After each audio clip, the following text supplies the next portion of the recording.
अस्मद्गुरुपरमगुरून् यतिवरपूर्णौ सयामुनं रामं पद्माक्षनाथषडजित्सेनेशरमारमापतीन् वन्दे वन्दे बृन्दावनचरं वल्लवीजनवल्लभं जयन्ती सम्भवन् धाम वैजयन्ती विभूषणम् ஆமையின் முதுகத்திடை குதிகொண்டு தூமலர் சாடிப்போய் தீம செய்திளவாளைகள் விளையாடு நீர் திருக்கோட்டியூர் நேமிசேர் தடங்கையினானை நினைப்பிலாவலி நெஞ்சுடை பூமி பாரங்களுண்ணும் சோற்றின வாங்கி புல்லை திணிமினே.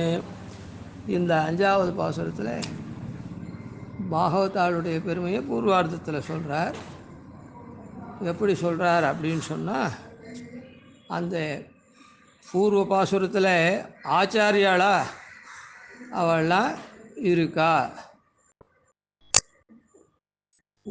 அதாவது சங்கம் போன்ற வெண்மையாக இருக்கக்கூடிய அம்சத்தை போன்ற ஆச்சாரியர்களாக இருக்கா, அம்சமாக இருக்கா, அம்சத்தை சொன்னதுனால அம்சமாக இருக்கக்கூடிய ஆச்சாரியர்கள் அப்படின்னு சொல்லி அவர்கள் இந்த மாதிரி செங்கமல வயல், அதாவது நிறைய சிஷ்யர்களை கொண்டு எம்பெருமான் திருவடியில் சமர்ப்பிக்கிறவளாக இருக்கார்னு அந்த ஆச்சாரியராக இருக்கக்கூடியவர்கள். அவள்லாம் எப்படி ஒருத்தர் 2 பேர் இல்லை, நிறைகணம் பரந்தேரும் அப்படின்னு கூட்டம் கூட்டமாக ஆச்சாரியர்கள் இருக்கா அப்படின்னு சொன்னார். சிஷ்ய சமிருத்தியோடு கூட இருக்காருன்னு சொன்னாலும், இப்போ இந்த பாசுரத்தில் அந்த சிஷ்யர்கள்லாம் எப்படி இருக்கார் அப்படின்னு, அதாவது இப்போ லோகத்தில் சாஸ்திரம் சொல்கிறது, பசுர் மனுஷ்ய பக்ஷி வாயேச்ச வைஷ்ணவ சம்சயாக தேனைவ தே பிரயாஸ்யந்தி தத்விஷ்ணோ பரமம் பதம்.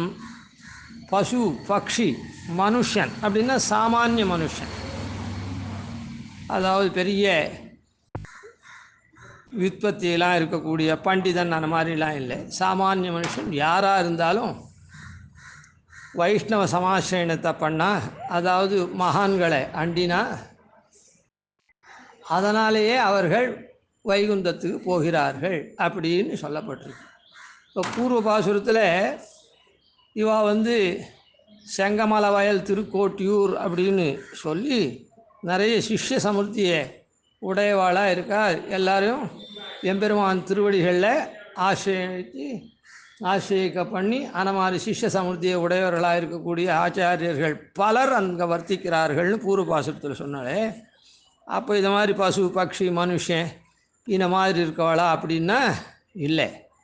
அந்த சிஷ்யா இல்லாமல் எப்படி இருக்கா அப்படின்னா, இந்த பாசுரத்தினுடைய உள்ளுரை பொருள்னால தெரிகிறது. ஆமையின் முதுகத்திடை குதிகொண்டு, அங்கே வாழை நிறைய ஜலசமுர்த்தியாக இருக்குது. செங்கமல வயல்னு சொன்னாரோ இல்லை, அதனால் அந்த ஜலசமுர்த்தியாக இருக்கிறதுனால வாழை மீன்கள்லாம் அங்கே இருக்குது. வாழை மீன்னா பெரிய மீன். அது என்ன, அந்த கண்ணுக்கு அதை உதாரணமாக சொல்லக்கூடியவா. கண் பறந்து நல்ல பெரிய கண்ணாக இருக்கக்கூடியவர்களுக்கு, நல்ல மலர்ச்சியாக இருக்கக்கூடிய கண்ணுக்கு என்ன கயல்விழி அப்படின்னு பொதுவாக சொல்லுவா. கயல்னா மீன் தான், ஆனால் அதுவே இன்னும் நல்ல மலர்ச்சியாக இருக்கிற கண்ணை சொல்லணும்னா வாழையார் தடங்கண் உமை பங்கன் அப்படின்னு சொல்லப்படுறது சொல்லிருக்கார் ஆழ்வாரே கூட. அதனால் வாழை போன்ற கண்களை உடையவர் அப்படின்னு அந்த உமைக்கு சொல்லப்பட்டிருக்கு. தடங்கண் மலர்ந்த கண், பெரிய கண்ணை உடைய அப்படின்னு. சரி, அதனால் இந்த வாழை மீன்கள் இருக்குதே, வாழை மீன்கள் தான் இங்கே சிஷ்ய வர்க்கங்கள். எப்படி ஞானம், அந்த வாழை மீன், வாழைன்றது கண்ணுக்கு உபலட்சணமாக சொல்லக்கூடியதானதுனால அந்த ஞான கண்ணை பெற்றவர்கள் ஆச்சாரியர்னால. ஏதோ சாமான்யமாக பசுர் மனுஷ பட்சிவா ஏச வைஷ்ணவ சம்சயாகான்னு சொல்லித்தான் அந்த மாதிரி இருக்கக்கூடிய சிஷ்யர்கள் இல்லை. அதாவது உபாயத்தை இவர் மூலமாக ஆரம்பிச்சு எல்லாரும் கிருத்தகிருத்தியாளாக இருக்கிற அந்த மாதிரி சிஷ்யர்கள் இல்லை. நான் அவளுக்கு குறைச்சல் இல்லை, ஆனால் இவள்லாம் ஸ்வதா நல்ல வேதாங்கங்கள்லாம் கற்று ஆச்சாரியன் திருவடியில் ஆசிரியித்து இருக்கக்கூடிய சிஷ்யர்கள், நல்ல அனுஷ்டானபராளாக இருக்கக்கூடிய சிஷ்யர்கள். அதனால் இந்த ஞானத்தை முதல்ல அந்த வாழை மீனை கொண்டு சொல்கிறது. ஆமையின் முதுகு திடை குதி கொண்டு தூமலர் சாடி போய் தீம செய்து இளவாளைகள் விளையாடு நீர் திருக்கோட்டியூர். இளவாளைகள்லாம் விளையாடுற மாதிரியான நீர் சமுர்த்தியுடைய திருக்கோட்டியூர் அப்படின்னு. அந்த இளவாளைகளாக இருக்கக்கூடியது என்ன பண்ணுறது அப்படின்னா, ஆமையின் முதுகத்திடை, அந்த வயல்களில் ஆமையும் இருக்குது. அந்த ஆமையினுடைய முதுகு ஜலத்துக்கு மேலே தெரியுது. அதனால் அது மேலே இந்த வாழை மீன்லாம் அப்படி துள்ளி உட்கார்றது. நீரில் தான் இருக்குது ஆமை, ஆனால் முதுகு அப்படி மேலே கொஞ்சம் போகிறோம் தெரியுது. அந்த முதுகு மேலே ஆமை மேலே உட்கார்றது இந்த இளவாளைகள் அப்படின்னு சொன்னால் என்ன அர்த்தம்னா, அதாவது வாழைகள்ன்றதுனால அந்த கண்ணுன்றதுனால ஞானம், அந்த ஞானத்தோடைய சிஷ்யர்கள்லாம் அவள்லாமும் சாமானியாள் இல்லை, ரொம்ப நல்ல ஞானத்தில் முதிர்ந்து அனுஷ்டானபராளாக இருக்கா. அனுஷ்டானமெல்லாம் பண்ணச்சே என்ன பண்ணணும்னா கூர்மாசனங்கள்லாம் போட்டு அனுஷ்டானம் பண்ணணும். உயர்ந்தவர்கள் கூர்மாசனம் போட்டு அனுஷ்டானம் பண்ணுவாள். அதனால் ஆமையின் முதுகத்திடை குதிகொண்டு இளவாளைகள் அப்படின்னு சொல்கிறார். அதனால் என்ன ஆகுதுன்னா, அவள்லாம் சிஷ்ய வர்க்கங்கள் கூட கூர்மாசனாதிகள்லாம் போட்டு அனுஷ்டானம் பண்ணக்கூடிய அப்படி ஞானவான்களாக இருக்கா, ஞான அனுஷ்டான நிதியாக இருக்கா அப்படின்னு சொல்கிறேன். அது மாத்திரம் இல்லை, அந்த சிஷ்யர்களுக்கே என்ன முதுகத்திடை குதி கொண்டு தூமலர் சாடி போய், தூய்மையான மலர் இருக்க, அங்கே இருக்கக்கூடிய செங்கழுநீர் மலர் தாமரை மலர்லாம் இருக்க, அந்த புஷ்பங்கள்லாம் அது அப்படியே தாவி தாவி பண்ணுறது. இந்த இளவாழை என்ன பண்ணுறது, ஆமையின் முதுகில் உட்கார் அப்படி இது பண்ணுறது, துள்ளி குதிக்கிறது, அப்புறம் அங்கேருந்து புஷ்பத்தில் துள்ளி குதிக்கிறது, இப்படியெல்லாம் பண்ணுறது. இந்த புஷ்பத்தை துள்ளி குதிக்கிறது அப்படின்னு சொல்லிருக்காரு, தூமலர் சாடி போய் அப்படின்னு. அந்த தூமலர் அப்படின்னுச்சே, அந்த தூமலர் எதை குறிக்கிறது அப்படின்னா, செங்கமல மலர்ந்து பெருமாளுடைய திருவடியை குறிக்கிறதுன்னு என்ன சொன்னமே, அந்த மாதிரி பூவையும் காயாவும் நீளமும் பூக்கின்ன காவி மலர் என்னும் காண் தோறும் பாவியேன் மெல்லாவிமை மிகவே பூரிக்கும் அவ்வவையெல்லாம் பிரானுருவே என்று. பூவைப்பூ, காயாம்பூ, பூவையும் நீளம்பூ இதெல்லாம் பார்த்தா பெருமாளுடைய உருவம் அப்படின்னு என்னுடைய ஆவி அப்படியே பூரிக்கிறது அப்படின்னு நம்மாழ்வார் சாய்க்கிறார். ஆன மாதிரி இந்த ஆமை அதாவது கூர்மாசனத்தில் உட்கார்ந்துருக்கக்கூடிய இந்த சிஷ்ய வர்க்கங்கள் இப்போ இந்த இடத்துல வாழைன்னு இருக்குதே, இது ஆமையினுடைய முதுகு மேலே உட்காந்துட்டு அப்படியே தூமலர் சாடி அங்கே போய் அது அங்கேருந்து அங்கே தாவறது, அது பண்ணுறது அப்படின்னு சொன்னது அந்த எம்பெருமான். இந்த புஷ்பங்கள் எல்லாமே எம்பெருமானை குறிக்கிறது. என்ன பூவைப்பூ, காயாம்பூ, நீலப்பூ இது எல்லாத்தையும் பார்த்தாலும், காவி மலர், சிகப்பு பூ எதை பார்த்தாலும் எம்பெருமானுடைய உருவு அப்படின்னு பாரிக்கிறேன்னு சொன்னாரே. அந்த மாதிரி இப்போ என்ன ஆகுது, இந்த ஞானவான்களான சிஷ்ய வர்க்கங்கள், வாழை போன்ற ஞானத்தோடைய சிஷ்ய வர்க்கங்கள் ஆமையாக இருக்கிற கூர்மாசனத்து மேலே உட்கார்ந்துண்டு எம்பெருமானை என்ன பண்ணுறா, அப்படியே தியானம் பண்ணுறா. அவளும் தங்களுடைய ஆச்சாரியர்களை போல. அதனால் என்ன ஆகுது, எம்பெருமானைலாம் தியானம் பண்ணுறதுனால திரியும் கலியுகன் நீங்கி தேவர்கள் தாமும் புகுந்து பெரிய கிதயுகம் பற்றி பேரின்ப வெள்ளம் பெருகா அப்படின்னு நம்மாழ்வார் சாய்க்கிறேன். அதனால் இவா இப்படி ஆச்சாரியர்கள் பல பேர் அப்படி இருக்கா, உயர்ந்தவாளா. அவாக்கள் இருக்கிற சிஷ்யாள் தீபத்தில் ஏற்றின பிரதீபம் மாதிரி, தீப்டி மாதிரி இவாளுடைய செய்கை எப்படி இருக்குது அப்படின்னா, இவா கூர்மாசனாதிகள்லாம் போட்டு எம்பெருமானை தியானம் பண்ணிட்டு எம்பெருமானுக்கே தங்களை அர்ப்பித்து இவாளும் பரமை காந்திகளாக அப்படி இருந்துட்டுருக்கா. அதனால் என்ன ஆகுதுன்னா, கலிபுருஷன் மங்கியே போய் தீமை செய்து இளவாளைகள். இந்த இளவாளைகள் இந்த கலிபுருஷன் கலிகாலம். ஆனால் இந்த இளவாளைகள்லாம் தீமை பண்ணுறது. கலியும் கெடும் கண்டு கொண்மின் கடல் வண்ணன் பூதங்கள் மண்மேல் மலிய புகுந்திச பாடி ஆடி உழி தர கண்டோம். திரியும் கலியுகன் நீங்கி தேவர்கள் தாமும் புகுந்து தேவ காரியங்கள்லாம் செய்கிறவா எல்லாரும் புகுந்துட்டா. அதனால் கலியுகம் நீங்கி பெரிய கிரேகமே வந்துடுத்து அப்படின்னு ஆழ்வார் சொல்கிற. கலியும் கெடும் கண்டு கொண்மின் மலிய புகுந்து செபாடி கடல் வண்ணன் பூதங்கள் மண்மேல் மலிய புகுந்து செபாடி. அதனால் அப்படிப்பட்ட சிஷ்ய வர்க்கங்கள் இங்கே இருக்கிறதுனால அந்த எம்பெருமானுடைய திருவடி மலரில் அவள்லாம் தியானம் பண்ணி இப்படிலாம் எம்பெருமானோட உறவாடுறதுனால கலிபுருஷன் அவனால் தீமையே பண்ண முடியல. அதான் கலிபுருஷனால் இங்கே இருக்கவே முடியல. கலிபுருஷனுக்கு இவ தீமை கொடுக்குறா, தீமை பண்ணுறா. ஏவினார் கலியார் நலிகவென்னு என்மேல் எங்கனே வாழுமாறு அப்படின்னு ஐவர் கோவினார் செய்யும் கொடுமையை மடித்தேன்னு சொன்னாரல்ல.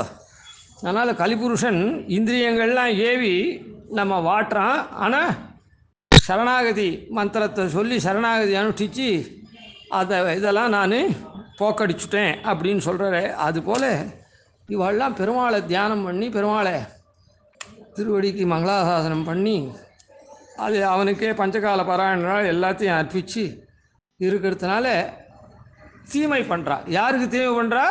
இந்த காலத்து கலிபுருஷனுக்கு தீமை பண்ணுறா. அதனால் ஆழ்வார் சொன்னார், கலியும் கெடும் கண்டு கொண்மின் திரியும் கலியுகம் நீங்கி அப்படின்ற படிக்கு தீமை பண்ணுறா. தீமை செய்திளவாளைகள் விளையாடு நீர் திருக்கோட்டியூர். அப்படிப்பட்ட பிரபாவத்தை இந்த ஆச்சாரியர்கள் தாங்கள் மாத்திரம் பல பேர் இல்லை, சிஷ்ய வர்க்கங்களும் அப்படிப்பட்டவாளாக இருக்கா அப்படின்றத இந்த பாசுரத்தில் உள்ளுரை பொருளால் அனுபவித்தேன். இப்போ இதுக்கு மேலே உத்தரார்த்தத்தில் 4 பாசுரங்களில் வரிசையில் அபிகமன உபாதான இஜ்ஜா சுவாத்தியாயங்களில் அந்த எம்பெருமான அபிகமன காலத்தில் காரணனாக இருக்கக்கூடிய முதல்வனை நினைக்காதவாளும், உபாதான காலத்தில் உள்ளே உலகத்தெல்லாம் உள்ளே வைத்து உமிழ்ந்த பிரானாக இருக்கக்கூடிய தூமணி வண்ணன் இருக்கான 7 கொண்ட தூமணி வண்ணன் அவளை நினைக்காதவாளும், அப்புறம் இந்த விரல்லாம் எண்டத்துக்கு இருக்குது அப்படின்னு இருந்தால் கூட அப்படி இல்லாத கவலத்தை எடுத்து சாப்பிட்றதுக்கு தான் இந்த விரல்லாம் உபயோகப்படுறது அப்படின்னு நினச்சிட்டு இருக்காள் அந்த பெருமாளை எண்ணாத. அப்படியும் இஜ்ஜா காலத்தில் இருக்கக்கூடியவர்களையும் நரகத்தை ஒழிக்கக்கூடிய எம்பெருமான் நரகநாசனாக இருக்கிற எம்பெருமானை நினைக்காத தங்களுக்கு கூரை வேணும் உடை வேணும் அப்படின்லாம் சம்பாதிக்கிறாள். பெருமாளையே நினைக்காம தங்களுக்குன்னுட்டு அப்படி இருக்கவாள் நரகத்துக்கு தான் அவள் போவா. அதனால் இப்படி நரகத்துக்கு போகக்கூடிய பாபிகளுக்கு இதெல்லாம் உபயோகப்படுறதுனால அந்த உடுக்கும் கூரையும் பாவம் செய்தனா அப்படின்லாம் சொன்னார். இந்த பாசுரத்தில் எப்படி நிந்திக்கிறார் அப்படின்னு சொன்னால், நேமிசேர் தடங்கையினானை நினைப்பிலாவலி நெஞ்சுடை பூமி பாரங்களுண்ணும் சோற்றின வாங்கி புல்லை திணிமினே. நேமிசேர் தடங்கையினான் எம்பெருமான் எப்போவும் சக்கரத்தை கையில் வச்சுட்டுருக்கான். எப்போதும் கைகழலா நேமியான் அப்படின்னு சக்கராயுதத்தை எப்பவும் கையில் வச்சுட்டுருக்கான். நேமின்னா சக்கராயுதம். அந்த சக்கரம் எப்படி இருக்குது? வட்டமாக இருக்குது. அந்த சக்கரத்தை கையில் வச்சுட்டுருக்கான். அப்புறம் தடங்கையாக இருக்கான், பெரிய திருக்கை. அந்த சக்கராயுதத்தை கையில் வச்சுட்டு எப்போவுமே கையில் வச்சுட்டுருக்கான். எதுக்காக? நம்முடைய சரீரங்கள்லாம் நன்னா இருக்கணும். எவ்வளோ நாளைக்கு இந்த சரீரங்கள்லாம் சாஸ்திரங்களில் மனுஷ சரீரம் எவ்வளோ நாளைக்கு இருக்கணும்? 100 வயசு அப்படின்னு சொல்லுதுன்னா வேத நூல் பிராயம் 100ன்னு அந்த மாதிரி அவ்வளோ நாள்லாம் இருக்கணும் அப்படின்னு அந்த சக்கரத்தை வச்சு நம்மலாம் அனுகிரகம் பண்ணிகிட்டே இருக்கான். ஆனால் அப்படிப்பட்ட எம்பெருமான நேமிசேர் தடங்கையினானை அப்படி எப்போவுமே கையில் வச்சுண்டு நமக்கு கொஞ்சம் கூட கை சோர்வு இல்லாத என்னது எப்படி அந்த கோவர்தனத்தை கொடையா பிடிக்குச்சே அந்த விரல் கோலமும் அழிந்தில வாடித்தில அந்த விரலினுடைய அழகும் குறையில வாடவும் இல்லை. அப்படி ஒரே மாதிரியாக இது பண்ணானே அந்த மாதிரி எப்பவும் சக்கரத்தை கையில் வச்சுருக்க எம்பெருமான் நமக்கு அருள் பண்ணுற எம்பெருமான் அவனை நினைக்காத தூங்குறாளே யோகம் பண்ணுறது தான் யோக காலம்ன்றது தூங்குற காலம். தூங்கிறதுக்கு முன்னே எம்பெருமான ஒரு க்ஷணம் நினச்சிட்டு அப்புறம் தூங்கணும். தூங்கச்சே நாம் நினச்சாலும் நினைக்காட்டாலும் அந்த எம்பெருமானோட தான் இந்த ஜீவன் இருக்க போகிறது. அதனால் பிரயத்தனப்பட்டு நாம் தூங்கிறதுக்கு முன்னே யோகம்னுட்டு பண்ணணும். அதை எழுந்திருக்க செய்வோம், அப்படியே நினைக்கணும். நடுவில் தூக்கத்தும் போது நமக்கு ஒன்றும் தெரிய போகிறதில்லை.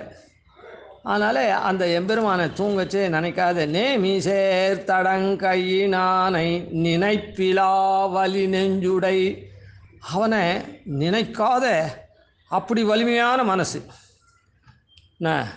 நனமேயம் கஷ்யச்சித்து நான் ஒத்தனுக்கும் தலை வணங்க மாட்டேன் அப்படின்னு ராவணன் சொன்னானே அந்த மாதிரி வலிமையான நெஞ்சு. எதில் எம்பெருமான நான் நினைக்கவே மாட்டேன் அப்படின்னு படுத்துக்கு போச்சே கூட அப்பா சர்வேஸ்வரா அப்படின்னு மற்ற போது தான் இவன் ஏதோ காரியம் பண்ணுறான் அதை பண்ணுறான் ஓடுறான் ஆடுறான் அப்போல்லாம் இல்லைன்னா கூட அப்போவாவது ஒரு பெருமூச்சு விடுறதுக்கு அப்பாடா அப்படின்னு சொல்கிறாள். அந்த மாதிரியாவது சர்வேஸ்வரா அப்படின்னு சொல்லாமல் இல்லை.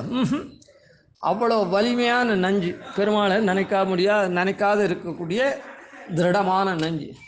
அப்படி இருக்கவாள் நெஞ்சுடை அவள்லாம் என்ன இந்த சக்கராயுதத்தினால பெருமாள் என்ன பண்ணுறான் யதாயத்தன் ஜெகச்சக்கரம் காலச்சக்கரஞ்ச சாஸ்வதம். அந்த சக்கரம் நம்முடைய இந்த ஜகத்தில் இவ்வளோ நாள் இருக்கணும் இந்த சரீரம் அப்படின்னு சாஸ்திரங்கள் சொன்னபடிக்கு அந்த ஜகத்துன்றது சொல்லிகிட்டே தான் இருக்குது. அதில் பஞ்சபூதங்கள்னால சரீரம் தானே இது. எவ்வளோ இது பண்ணாலும் அது அப்படியே நன்னா இருக்கிறது. அந்த விருத்தி கிராசங்கள்லாம் இருந்தால் கூட அந்த சரீரம் அப்படியே வளர்ந்து நன்னா இருக்கும்படியாக அனுகிரகம் பண்ணுறதுக்காக சக்கரத்தை கையில் வச்சுட்டுருக்கான். அதே மாதிரி குறிப்பிட்ட காலம் வரையில் இருக்கிறதுக்காக சக்கரத்தை கையில் வச்சுனா இது ரெண்டும் சக்கரதாயத்துடைய அதீனம். அப்படிப்பட்டவனை நினைக்கலன்னா ஆனால் இவன் வாழ்ந்துட்டுருக்கானே அப்போ என்ன பிரயோஜனம்? இந்த சரீரமும் காலமும் எதுக்கு இவனுக்கு இருக்குது? பெருமாளை நினச்சி நல்ல காரியங்கள் பண்ணுறதுக்கு தான் இருக்குது இந்த சரீரம். ஆனால் இப்போ அந்த எம்பெருமானை நினைக்காத இருந்தான்னா பூமி பாரம், இதெல்லாம் பூமிக்கு பாரமே தவிர வேறு ஒன்றுத்துக்கும் பிரயோஜனம் இல்லை. இந்த பூமியில் இவன் இருக்கிறது பூமிக்கு தான் பாரம். இவன் என்ன பண்ணுறான்? சாப்பிட்றான், சாப்பிட்டு சரீரத்தை வளர்க்குறான். பூமி பாரங்கள் உண்ணும். இவன் மனுஷன் இல்லை, நினைப்பிலா வலி நெஞ்சுடை. இவன் பூமிக்கு பாரமே தவிர வேறு ஒன்றும் இல்லை. அப்படி இவன் சாப்பிட்றான். ஏன்னா இப்போ இந்த ராத்திரி வேளையில் இவன் நினைக்கிறான்றது எப்படி தெரியுது இங்கே அப்படின்னா யோக காலத்தில் நினைக்காதவாளே அப்படின்னு இங்கே எங்கே சொல்கிறார்? தூங்கிறதுக்கு முன்னே யோக காலத்தில் யார் இங்கே நினைக்கலை அப்படின்னு எப்படி இங்கே தெரியுதுன்னா பூமி பாரங்கள் உண்ணும் சோற்றினை வாங்கி. இவன் பூமிக்கு பாரமாக இருக்கானே, ராத்திரி வேளையும் சாப்பிட்றானோ இல்லை, பகலில் சாப்பிட்றது அங்கே சொல்லிவிட்டார் கவலம் உந்துகின்னார்களேன்னுட்டு. ஆனால் இப்போது ரெண்டாவது இங்கே மறுபடியும் உண்ணும் சோறு அப்படின்னு இவாள்லாம் சாப்பிட்ற சாதம்னு சொன்னார். அதனால் இது ராத்திரி சாதம்னு எடுத்துக்கிறோம். ஏன் ராத்திரி சாதத்தை தான் எடுத்துக்கணுமா அப்படின்னு கீழ்ப்பாசுரத்துலேயும் போஷாக்காக இருக்கக்கூடிய பருகு நீர் அப்படின்னு. இப்போ சாயங்காலம் நாமெல்லாம் என்ன பண்ணுறா டிஃபன் அது இது காஃபி அது இது ஜூஸ் அந்த மாதிரிலாம் சாப்பிட்றாலும் இல்லை, அது அந்த பருகு நீர்னு சுவாத்தியாய காலத்துக்கு ஆகிடுச்சு. ஆனால் இது வழியாக வரைச்சே ராத்திரி சாப்பாட்டை சொல்கிறது அப்படின்னு ஒரு மாதிரி சொல்கிறோம். ரைட், அப்படி தான் அப்படின்னா அதுக்கு மேலேயும் இருக்குது. அதனால் இது ராத்திரி வேளைவா சாப்பிட்றாளே இதான் பூமி பாரங்கள் உண்ணும். ராத்திரி வேலை சாப்பிட்றது மாத்திரம் இல்லை, பகல் வேலைக்கும் கணக்கு தான். இருந்தாலும் இந்த இடத்துல ராத்திரி வேலை சாப்பாட்டை தான் சொல்கிறார். ஏன்னா இது நாம் படுத்துக்க போகும்போது யோகத்தில் எம்பெருமானை நினைக்கணும், நினைக்காதவாள் இப்படின்னு சோற்றினை வாங்கி அவன் சாப்பிட்றானே இந்த பூமிக்கு பாரமாக இருக்கும். இவன் மனுஷனாக இருந்து உபகாரம் பண்ணுறவனாக இருந்தால் தானே இந்த மாதிரிலாம் இருக்கணும், பெருமாளை நினச்சி பண்ணுறவனாக இருந்தால் தானே. இவனுக்கு சோர்வே வேண்டாம், புல்லை திணிமீனே மாடு மாதிரி இவன் ஏதோ பண்ணுறதுக்கு இந்த மாடுலாம் சாப்பிட்ற புல்லை இவனுக்கு கொடு அப்படின்னு சொல்கிறேன்.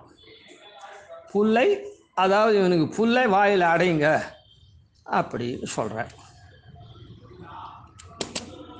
இப்போ இதனால் எப்படி இது ராத்திரியை சொல்கிறது அப்படின்னு சொன்னால், ராத்திரி சாப்பாட்டை எப்படி சொல்கிறது அப்படின்னு சொன்னால், அங்கே தொண்டருளி பொழியாழ்வார் சாய்க்கிறார். வண்டின முரலும் சோலை மயிலின மாலும் சோலை,